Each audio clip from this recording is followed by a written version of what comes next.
चैत्र नवरात्रि में चाहे कुछ भी मत करना, लेकिन ये दो काम जरूर कर लेना। दौड़ी चली आएगी माँ लक्ष्मी। नमस्कार दोस्तों। चैत्र नवरात्रि का व्रत माँ दुर्गा के भक्तों के लिए बेहद खास माना जाता है। इस दौरान भक्तजन अपनी अपनी मुरादें पूरी करने के लिए पूरे 9 दिनों का उपवास करते हैं और फलाहार पर रहते हैं। नवरात्रि का व्रत शरीर को शुद्ध करने और खुद को स्वस्थ बनाने के लिए प्रभावशाली तंत्र माना जाता है। शरीर शुद्ध होने से मन भी शांत और स्थिर हो जाता है। शरीर को शुद्ध करने और खुद को स्वस्थ बनाने के लिए प्रभावशाली तंत्र माना जाता है। शरीर शुद्ध होने से मन भी शांत और स्थिर हो जाते हैं, क्योंकि शरीर और मन का गहरा संबंध है। शरीर में ऊर्जा का स्तर बना रहे, इसलिए व्रतधारी फलाहार तथा सात्विक भोजन का सेवन करते हैं। इस दौरान न सिर्फ अनाज बल्कि उन सभी प्रकार के खान पान से भी बचना चाहिए जिससे शरीर को अनेक प्रकार के नुकसान हो सकते हैं। शरीर में ऊर्जा का स्तर बना रहे, इसलिए व्रतधारी फलाहार तथा सात्विक भोजन का सेवन करते हैं। इस दौरान न सिर्फ अनाज बल्कि उन सभी प्रकार के खान पान से भी बचना चाहिए जिससे शरीर को अनेक प्रकार के नुकसान हो सकते हैं। दोस्तों, वीडियो में आगे बढ़ने से पहले मेरा आप सभी से अनुरोध है कि अगर आप लोग भी चाहते हैं कि भगवान विष्णु और माता लक्ष्मी का आशीर्वाद आप लोगों पर बना रहे, तो इस वीडियो को एक लाइक, शेयर और चैनल को सब्सक्राइब जरूर करें। आध्यात्मिक पद पर प्रगतिशील साधकों के लिए नवरात्रि के त्योहार की अनुपम महिमा है। संपूर्ण वर्ष में आती है शिवरात्रि साधक के लिए साधना में प्रवेश करने का काल है। तो नवरात्रि उत्सव पूर्ण नवीनीकरण के अवसर की रात्रि है। प्रसिद्ध ज्योतिषी आचार्य बना रहे हैं कि नवरात्रि महत्वपूर्ण क्यों है, हम इसका लाभ कैसे उठा सकते हैं। नवरात्रि का मूल उद्देश्य है इंद्रियों का संयम और आध्यात्मिक शक्ति का संचलन। वस्तु नवरात्र अंत शुद्धि का महापर्व है। उसका वातावरण में चारों तरफ विचार का प्रदूषण है। ऐसी स्थिति में नवरात्र का महत्व अधिक बढ़ जाएगा। अपने भीतर की ऊर्जा जगाना ही देवी उपासना का मुख्य अंश है। चैत्र नवरात्रि से नवरात्र के पंचांग की गणना शुरू होती है। चैत्र नवरात्र का धार्मिक दृष्टि से खास महत्व है, क्योंकि चैत्र नवरात्रि के पहले दिन आदिशक्ति प्रकट हुई थी और देवी के कहने पर ब्रह्मा जी को सृष्टि निर्माण का कार्य शुरू किया था। इसलिए चैत्र शुक्ल प्रतिपदा से हिंदू है। नवरात्रि का आध्यात्मिक महत्व सर्दी और गर्मी है। ऋतुओं का मिलन काल अश्वनी और चैत्र मास में नवरात्रि कहलाते हैं। उन दिनों शरीर, मन, प्रकृति के विभिन्न घटकों में विशेष रूप से उल्लास भरा हुआ है। वातावरण में विशिष्टता व्याप्त रहती है। शरीर दबे हुए लोगों को निकालने का प्रयास करता है। चैत्र नवरात्रि वसंत होता है। प्रकृति की शोभा देखते हैं। वनस्पति नवीन पल्लव धारण करती है और प्रकृति का उल्लास अपना प्रभाव समूच वातावरण पर डालता है। जीवधारियों के मन में विशेष प्रकार की मदकता से भर जाते हैं। आध्यात्मिक दृष्टि से मनुष्य आत्मा के ऋतुमती होने का अलंकृत संकेत किया है।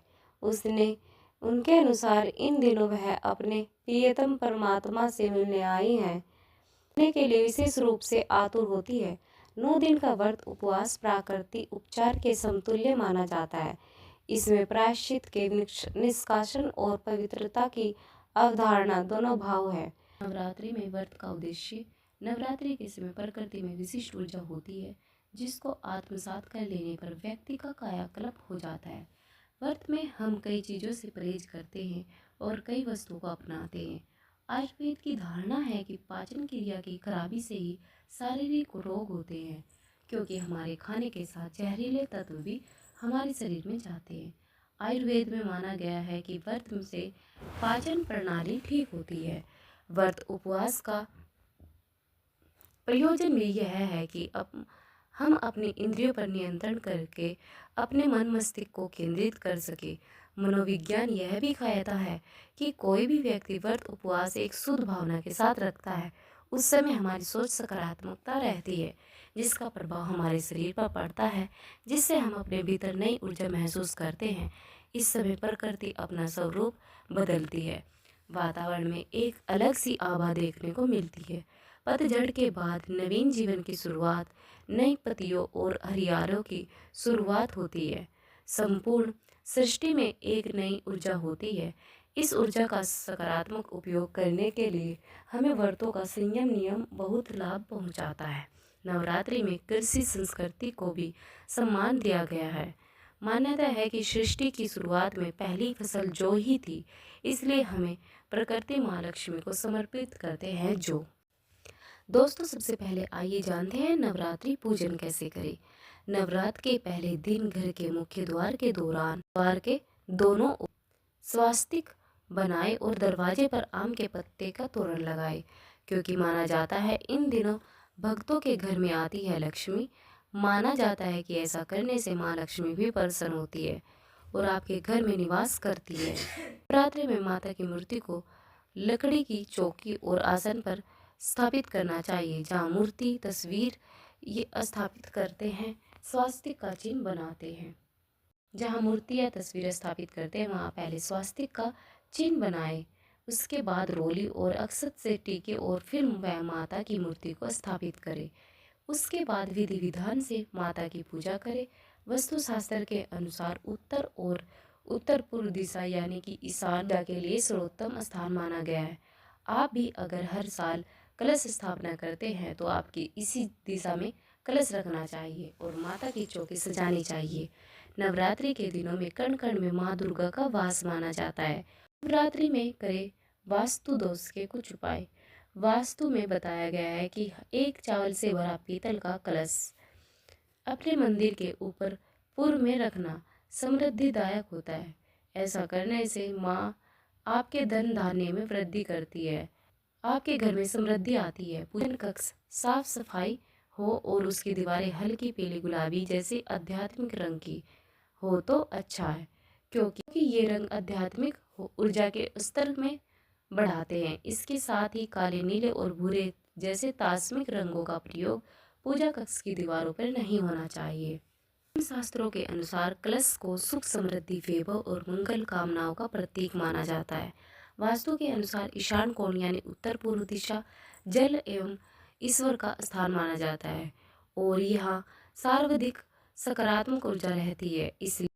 इसलिए पूजा करते समय माता की प्रतिमा या कलश की स्थापना इसी दिशा में करनी चाहिए।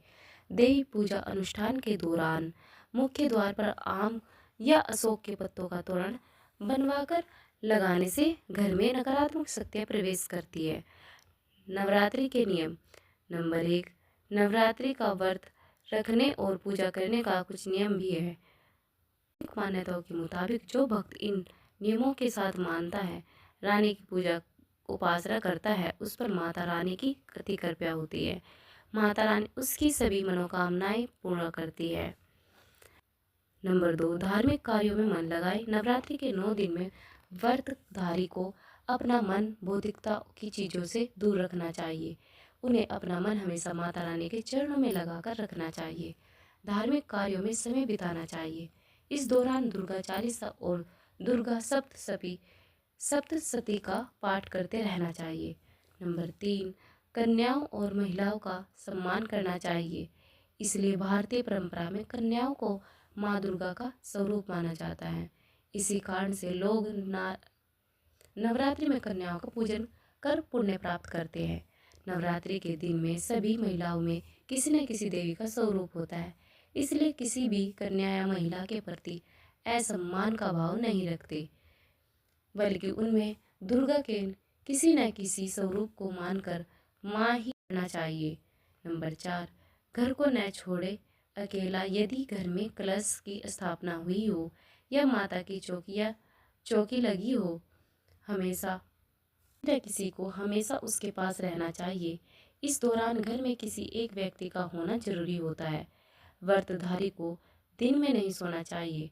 नंबर 5, तामसिक भोजन से करे परहेज। धार्मिक मान्यताओं के अनुसार नवरात्रि के दौरान व्यक्ति को सात्विकता का विशेष ध्यान रखना चाहिए। उन्हें तामसिक प्रवृत्ति के भोजन से परहेज रखना चाहिए। नवरात्रि के 9 दिनों में आहार, व्यवहार और विचार में सात्विकता होनी चाहिए। नंबर 6, काम वासना पर रखे नियंत्रण। नवरात्रि के दिनों में भगवान वासना से मनसा वाचना करना विरक्ता रहना चाहिए और महिला और पुरुष दोनों को ब्रह्मचार्य का पालन करना चाहिए। नंबर 7, अनाज का सेवन गेहूं, चावल, सूजी, बेसन, मकई का आटा, बाजरे का आटा या रागी आदि इन 9 चीज़ों के दौरान सख्त वर्जित है। गेहूं जैसे ग्लूटेन खाद्य पदार्थों से दूर रहकर आप एलर्जी पैदा करते हैं, वाले प्रोटीन से बच रहे हैं। नंबर 8, नमक का सेवन इंडियन कुजीन में भारी मात्रा में सोडियम कंटेंट पाया गया है, जिसे खाने से हाई बीपी और हार्ट अटैक का खतरा रहता है। इन 9 दिनों में सेंधा नमक ज़्यादा उपयोग में किया जाता है क्योंकि इसे शुद्ध माना जाता है। इसमें सोडियम की मात्रा भी कम होती है। नंबर 9, सब्जियां स्वास्थ्य और सब्जियों को मुख्य रूप से व्रत के दौरान सेवन करने की सलाह दी जाती है। आलू, गाजर, शकरकंद, कच्चा केला आदि जैसी सब्जियां स्वाद में भी जायकेदार होती है और व्रत के दिनों में भी शरीर को तुरंत एनर्जी भी देती है। इन्हें खाने से शरीर सारा दिन हाइड्रेट रहता है। नवरात्रि के दौरान प्याज और लहसुन से सख्ती से बचना चाहिए क्योंकि ये तात्विक भोजन है। लोग इन व्रत के दौरान टमाटर का सेवन तक नहीं करते। नंबर 10, आम दिनों में हम खाना बनाते वक्त ढेर सारे मसालों का इस्तेमाल करते हैं, मगर इन 9 दिनों में धनिया और जीरे से परहेज किया जाता है। माना जाता है कि ये मसाले स्वाद में कड़वे और शरीर में गर्माहट पैदा करते हैं। हालांकि नवरात्रि में काली मिर्च या ढाल मिर्च पाउडर का उपयोग कर सकते हैं, वहीं कई लोग जीरे पाउडर का भी प्रयोग करते हैं।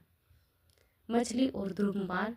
नंबर 11, नवरात्रि के उपवास के दौरान मांसाहारी भोजन, अंडे और शराब, धूम्रपान करना वर्जित माना जाता है। यह राजसिक श्रेणी का भोजन है। आयुर्वेद के अनुसार मौसम में आ रहे बदलाव को देखते हुए इन चीज़ों को नहीं रखना चाहिए। इसमें शरीर में गर्मी भी बढ़ती है। दोस्तों, आज की हमारी वीडियो आपको कैसी लगी हमें कमेंट करके बताएं। भगवान आप सब पर कृपा बनाए रखें।